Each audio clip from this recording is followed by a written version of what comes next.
C'est l'idée, et le terme que je vais utiliser ici, je ne sais même pas si c'est un concept, mais c'est l'idée du long-term founder. Essentiellement, un entrepreneur, un fondateur d'entreprise qui bâtit une organisation et qui la traîne et qui l'amène à différentes phases de croissance pendant longtemps.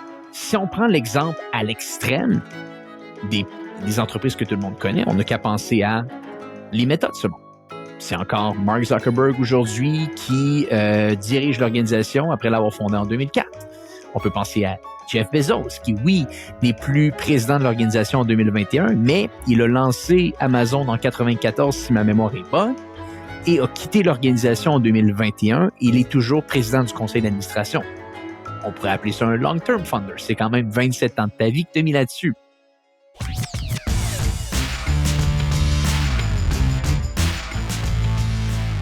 Bienvenue à tous au nouvel épisode du podcast Hypercroissance. Mon nom est Antoine Gagné et aujourd'hui, je suis très heureux de vous offrir une nouvelle discussion d'affaires avec Jonathan Léveillé. On a plusieurs sujets assez intéressants qu'on va couvrir dans les 20-30 prochaines minutes ensemble. On commence le podcast avec le fameux concept du long-term founder. C'est un concept que je me suis permis d'analyser un petit peu plus récemment parce que on dirait que pendant les 5, 10, 15 dernières années, il y avait une certaine vague, un engouement autour de la création d'entreprises très rapidement et ultimement de vendre cette même organisation-là pour toucher un montant intéressant au moment de la sortie. Mais quand on analyse également, il y a vraiment une deuxième manière qui a été mise en place dans les 10, 20, 30 dernières années pour gérer des entreprises, c'est de bâtir son entreprise, la faire grandir et la garder pendant excessivement longtemps. Et je m'en suis aperçu en ayant fait beaucoup de podcasts récemment avec des gens qui dirigent leur organisation depuis 10, 15, 20 ans. Et on s'aperçoit que ces mêmes entrepreneurs-là arrivent à bâtir des entreprises qui font beaucoup de croissance, du 30, 40, 50% par année même, de la profitabilité. Et ils sont capables également de garder leur équité au complet simplement parce qu'ils ont une vision un peu plus long terme qu'une croissance à tout prix qui pourrait se dérouler dans les 2, 3, 4 prochaines années. Donc, j'explique pendant une dizaine de minutes le fameux concept du long-term founder. On discute, Jonathan et moi, des bons coups, des avantages, des inconvénients également de cette approche. Par la suite, on fait un petit tour des nouvelles. Où est-ce qu'on parle encore d'intelligence artificielle avec Anthropic, les anciens de chez OpenAI qui ont lancé cette organisation-là, Anthropic, qui a l'intelligence artificielle qui se nomme Claude, qui théoriquement aurait la plus grosse intelligence artificielle, la plus forte sur le marché. Récemment, ils ont eu une valorisation de leur entreprise à 18 milliards de dollars. On couvre le sujet brièvement. Également, on parle de Norfolk, une entreprise américaine où il y a eu un très, très gros déraillement de trains dans la dernière année avec leur propre train dans leur entreprise. Et le président de l'entreprise a été capable d'avoir une augmentation tout de même de 37% de son boni annuel, de son salaire, pendant que l'entreprise a vécu littéralement un calvaire pendant l'année au complet. On discute un petit peu des pour et des contre d'avoir des augmentations autant significatives dans des entreprises.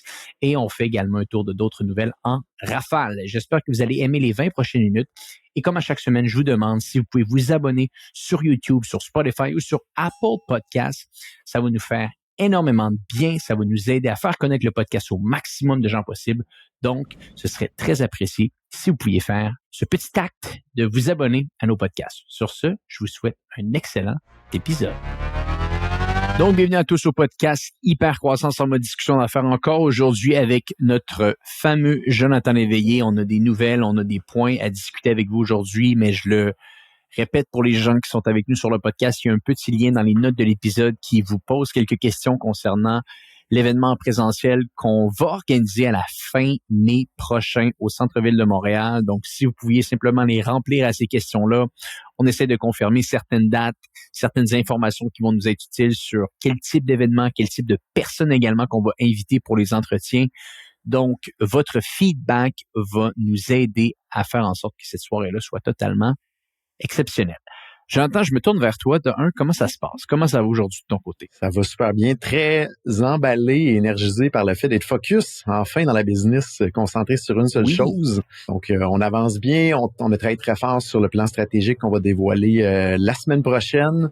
Donc, on est en finalisation des derniers petits détails. Puis, comme j'expliquais dans le dernier podcast, l'exercice qu'on a fait avec l'ensemble de l'équipe en mode focus group a fait une grande différence. Donc, énergisé et emballé. Fantastique. Et pour les gens qui l'avaient pas écouté, le dernier podcast, Jonathan nous a fait l'annonce et ça a été quand même rendu public il y a quelques semaines de ça qu'il avait vendu une partie de son organisation à un collaborateur, une entreprise qui travaillait avec eux depuis un certain temps déjà pour se concentrer et uniquement mettre leurs efforts sur le développement de logiciels sur mesure, Jonathan. Donc, pour les gens qui voudraient en savoir plus, vous irez écouter le dernier podcast qu'on a sorti à ce sujet-là. Et également, je pense qu'on va faire un entretien ensemble dans les prochaines semaines où tu vas nous expliquer un petit peu la réflexion derrière tous ces changements-là qu'il y a eu chez vous. Absolument. J'ai mis juste une petite particularité. On a détaché une partie de l'organisation et on a vendu cette partie-là qui était détachée. Donc, on est toujours 100% propriétaire d'OpenMind. Donc, voilà. Un génie, ce Jonathan. Un génie du monde des affaires. Donc, on revient à notre podcast du jour. Il y avait un point, un concept, Jonathan, que je voulais parler un petit peu avec toi aujourd'hui qui capte mon attention de plus en plus, que j'ai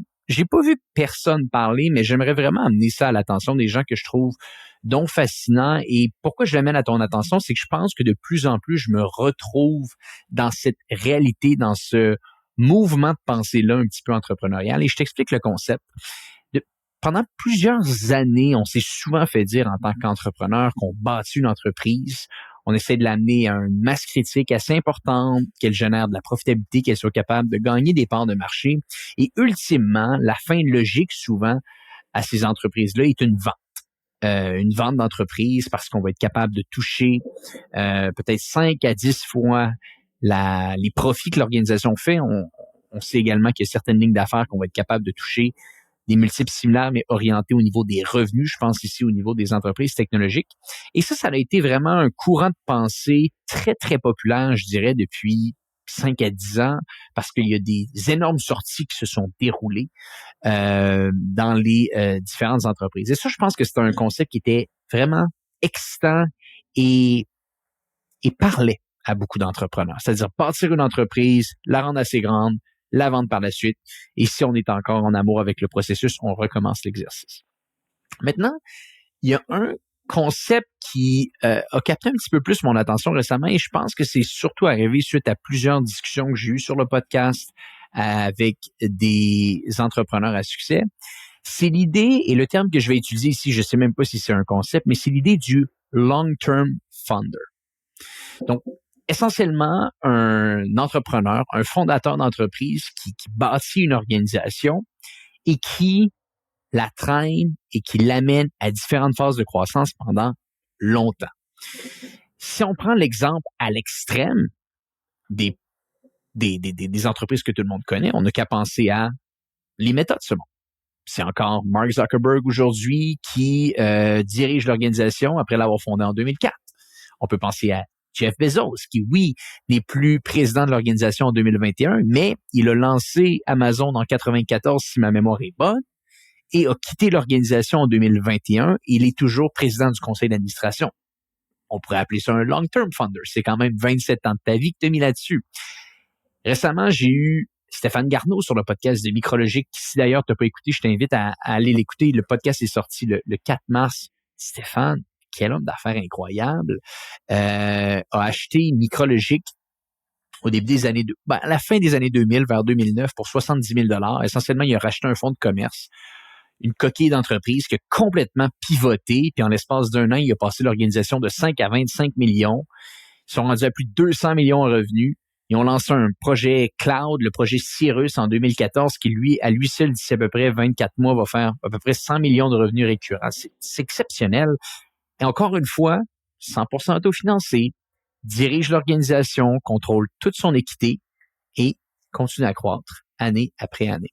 Et ça, tu sais quoi? Je voulais en parler aujourd'hui parce que je trouve que c'est pas assez mis en lumière. On met souvent en lumière ces fameuses sorties-là, mais combien de dirigeants d'entreprise ont gardé leur entreprise excessivement longtemps? Et c'est ces entreprises-là qui changent le monde et qui font vraiment une énorme différence. Souvent, une sortie d'entreprise se fait absorber et quelques années plus tard, l'entreprise n'existe plus. Elle est absorbée à l'intérieur de la grande entreprise. Mais ça, on pense encore, on repousse à l'extrême des couche-tard de ce monde, où est-ce que tu as littéralement le fondateur, le propriétaire qui est resté tout le long, François Roberge de La Vie en Rose, qui a racheté l'entreprise juste avant le début des années 2000 et qui encore aujourd'hui, je l'entendais à Radio-Canada il y a à peu près 2 semaines de ça, qui nous parlait de son expansion aux États-Unis.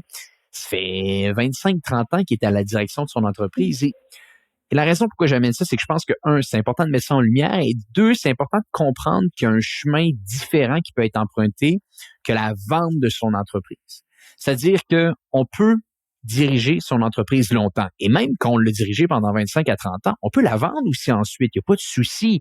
Mais je pense que l'idée de simplement lancer, bâtir, vendre est une idée qui peut être empruntée.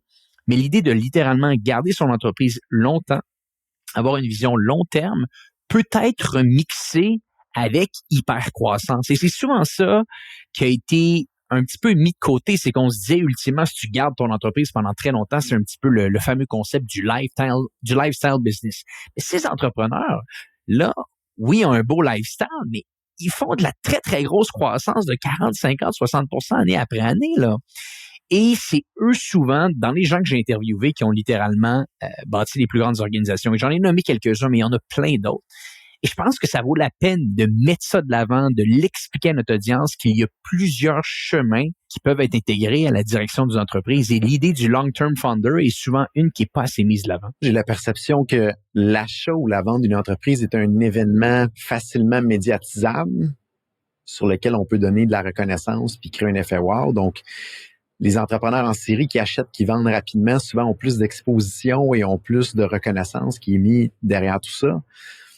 Donc, quand quelqu'un est longtemps dans la même entreprise puis qui avance, il y a moins d'attention médiatique, il y a moins d'effet wow, il y a moins de lustre derrière l'image, derrière tout ça. Fait que je pense que c'est un petit peu cette raison-là qui fait que dans les dernières années, l'entrepreneur en série a été plus valorisé que l'entrepreneur qui est là pour du long terme.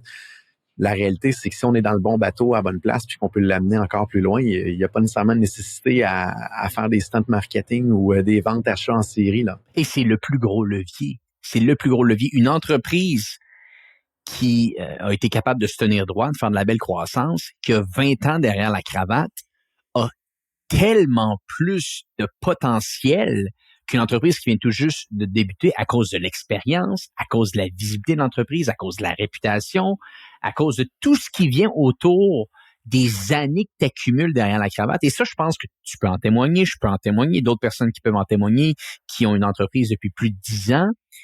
La 11e, la 12e année, pas qu'elle est plus facile que les anciennes, mais tu as beaucoup plus de leviers avec quoi que tu peux travailler, que ce soit pour aller signer des nouveaux clients, pour aller chercher des nouveaux employés, pour faire des acquisitions, pour faire des ventes d'une partie de son entreprise, peu importe c'est quoi le mécanisme, il y a tellement de choses qui s'intègrent là-dessus.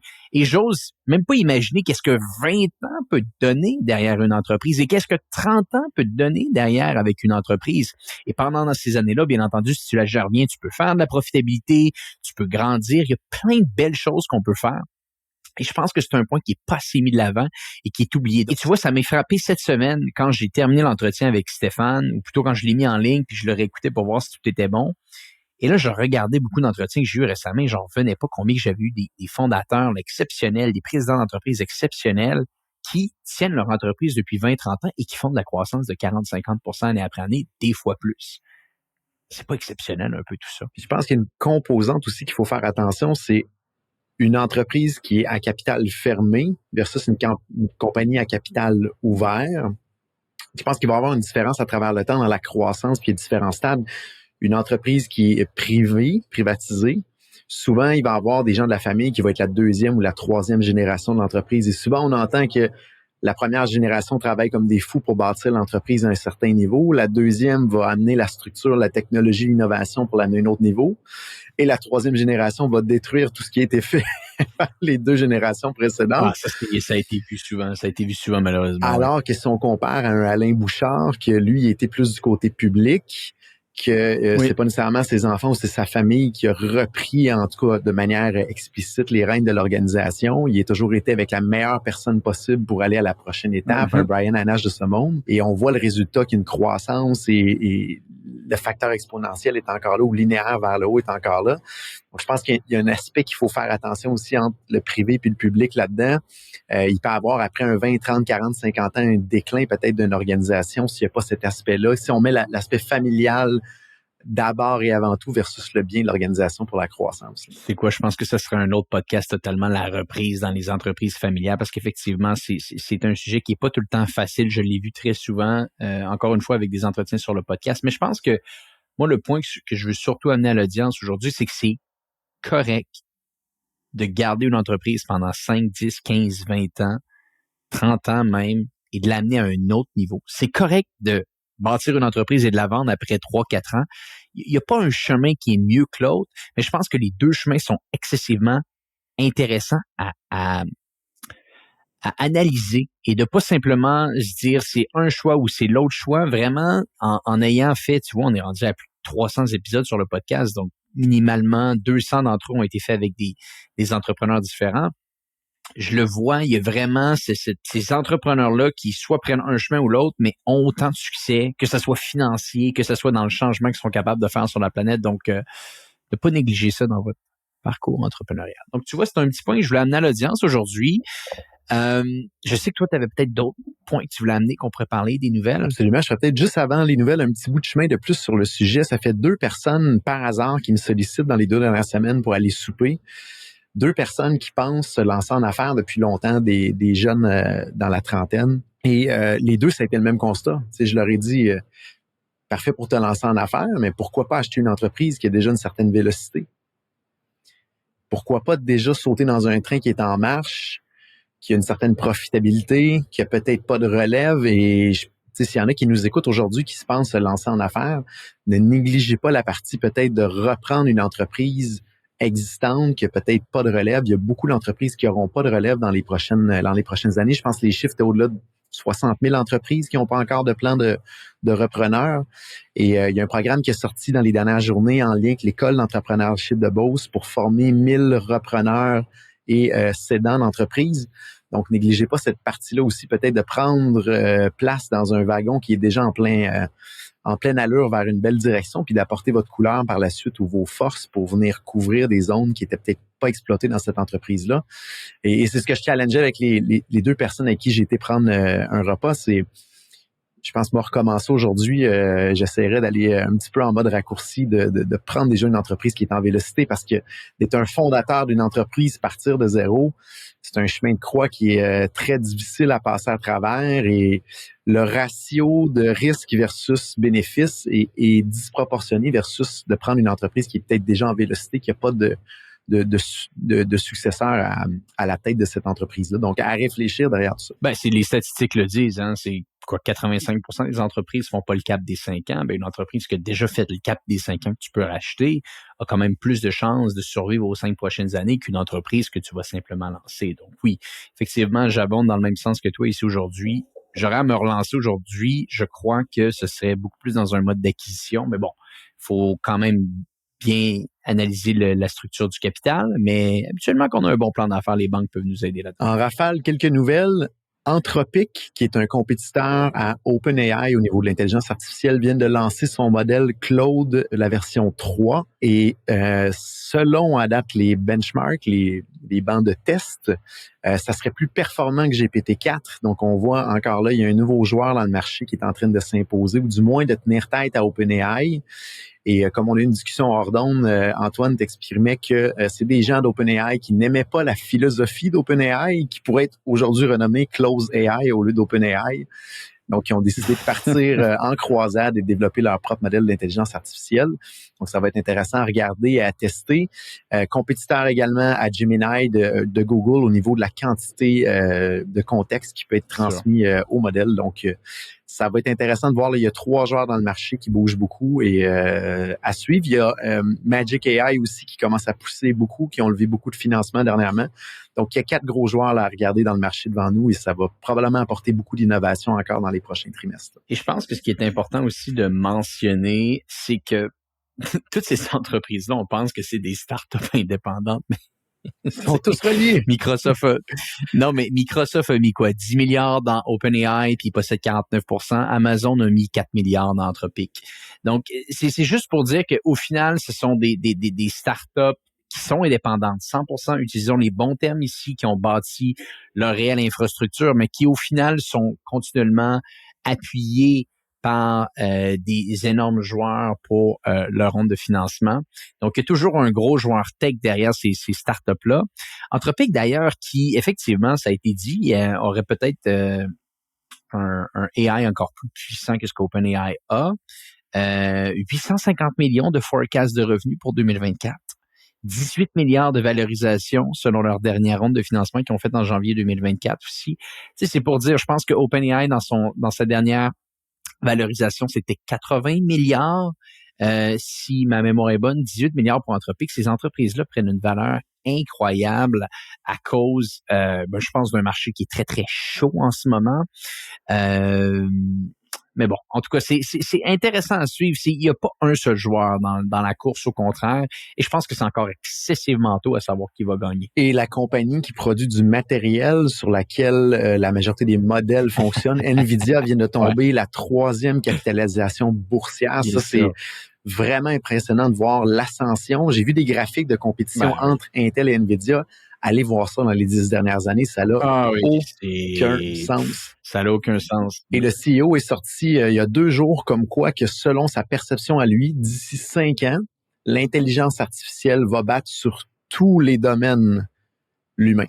Et ce que je voulais mentionner, c'est que souvent les gens, on se pose des questions comment intégrer ça dans nos modèles d'affaires et surtout est-ce qu'on va être disrupt par l'intelligence artificielle. Moi, mon discours reste le même. C'est pas l'intelligence artificielle qui va vous tasser du marché, c'est un compétiteur qui va mieux l'utiliser que vous. Donc, c'est juste une question d'utilisation. Donc, ouvrez déjà vos oreilles puis vos yeux par rapport à ça. Il commence à avoir une force qu'on voit apparaître dans les organisations qui est un Chief AI Officer, qui est une personne qui est dédiée, pas nécessairement pour comprendre tout le côté technique de l'intelligence artificielle, mais qui est plutôt là pour vous souffler dans l'oreille d'utiliser un modèle X pour une utilisation Y et qui est un peu l'évangéliste de faire avancer puis arriver les choses dans vos organisations. Donc, Chief AI Officer, retenez ça. Et ça va être probablement à la base dans les prochains mois, dans les prochains trimestres à intégrer dans vos organisations. Un Webmaster 2.0, c'est un peu ce qui se déroule. C'est-à-dire qu'on avait des Webmasters avec l'arrivée de l'Internet il y a plusieurs années. Maintenant, c'est un terme Chief AI Officer. Et peut-être revenir à NVIDIA qui est assez intéressant ici. On parlait de Long-Term Founder, Jason Wang, fondé l'entreprise en 1993. C'est une entreprise qui est sur le marché public depuis énormément d'années, mais qui n'avait pas nécessairement encore trouvé on pourrait dire product market fit, malgré que l'organisation valait plusieurs milliards de dollars, là, paradoxalement. Mais juste sortir des chiffres, OK? 22 milliards de dollars de revenus qu'ils ont fait sur le Q4 2023, pardonne-moi. 12,28 milliards de bénéfices nets. Une marge de bénéfices nets à 55%, Jonathan. C'est fou. 55% de marge de bénéfices nets. On parle d'une organisation publique. Les revenus sont en hausse de 265% sur le trimestre, le Q4 de l'année précédente, de 2022. Donc, oui, eux, ils vivent la croissance de l'intelligence artificielle comme personne parce qu'ils sont les seuls. Il y a d'autres joueurs un peu qui s'intègrent, mais qui sont tellement loin. Ça va prendre énormément de temps avant qu'ils se fassent prendre des parts de marché. Donc, NVIDIA pourrait devenir, dans d'ici quelques années, peut-être l'entreprise avec la plus forte valorisation au monde, avec l'avènement de l'intelligence artificielle, s'ils sont l'unique joueur vraiment, ou plutôt le joueur qui reste continuellement le leader de tête dans cette catégorie-là. Un peu, par exemple, ce serait quasiment un peu ce qui s'est passé avec Google, qui ont pris le search et qui en ont fait un monopoly à plus de 90%. Il pourrait se dérouler quelque chose de similaire avec NVIDIA. Il faut surveiller OpenAI encore là, parce que Sam Altman, il y a des rumeurs qu'il essaie de lever 7 trilliards de financement justement pour être capable de développer une partie matérielle ou de développement de l'équipement. C'est des sommes qui sont complètement illogiques. C'est du jamais vu, mais apparemment qui serait sur le projet à l'heure actuelle pour avancer là-dessus, pour venir compétitionner NVIDIA, parce qu'il voit que l'équipement est extrêmement important pour tout compagnie qui produit des modèles d'intelligence artificielle ou qui vont l'utiliser par la suite. Je termine avec 2 petites nouvelles, une outrageuse et une un peu plus drôle. La première, c'est le président de la compagnie Norfolk Southern, qui est une compagnie de rail aux États-Unis, a reçu 37% d'augmentation salariale, alors que dans cette année-là, il y a eu un train qui a déraillé qui a coûté 1,1 milliard à l'organisation. Donc, c'est maintenant le président qui a eu la plus grande augmentation à l'opposé de la plus grande faute durant son règne dans une année. C'est complètement illogique. Ça l'a baissé les profits de l'organisation de 50% cet événement-là. Et il a quand même reçu 37% d'augmentation pour gagner au-delà de 10 millions de dollars pour l'année qui vient de se terminer. Donc, complètement illogique. Et encore une fois, les rémunérations des CEO, des fois, on se dit ça ne fait pas de sens. Et le déraillement a été un désastre écologique derrière tout ça. Donc, je comprends pas la logique du board derrière tout ça, mais voilà, petite nouvelle qui est en train de faire le tour du monde au niveau de CNN. Et dernière nouvelle pour faire rire un peu, une dame en Irlande a perdu 1 million de dollars en cours. Elle avait eu un accident d'auto. Elle réclamait 1 million de dollars pour incapacité à aller travailler. Et la cour a réussi à trouver une photo d'elle. Et tiens-toi bien, Antoine, la photo, c'est quoi? Elle a participé 6 mois après son accident à une compétition de lancer d'arbres de Noël. Et elle a gagné. Arbre de Noël. Oui. OK. Et là, on va mettre le lien dans les notes de l'épisode. C'est complètement illogique. On la voit lancer un gros arbre de Noël de 5 pieds de haut. Et c'est arrivé en cours, cette photo-là, et elle a perdu 1 million à cause de ça. Le juge a dit que ça fait absolument aucun sens. Donc, à suivre ou à regarder, si vous avez des gens dans votre entourage qui arrivent des accidents et qui font des réclamations, faites attention à ce que vous faites sur les médias sociaux. Si vous êtes tenté de dire des menteries. Donc voilà, son subterfuge a été dévoilé au grand public. C'est tout pour cette semaine, Antoine. Jonathan, j'adore les nouvelles. Des fois, ils me font rire. Des fois, je me pose des questions comment que les gens réfléchissent à leurs actions. Mais bon, ça fait partie du monde dans lequel on vit. Je te remercie encore une fois pour les gens qui nous écoutent. Allez voir peut-être également, je le répète dans les notes de l'épisode, on a un petit document à remplir pour l'événement qu'on va faire au mois de mai prochain. L'annonce officielle de la date arrive sous peu. Jonathan, je te remercie. Et pour les gens qui nous écoutent, on se dit à bientôt pour un prochain épisode de Hypercroissance.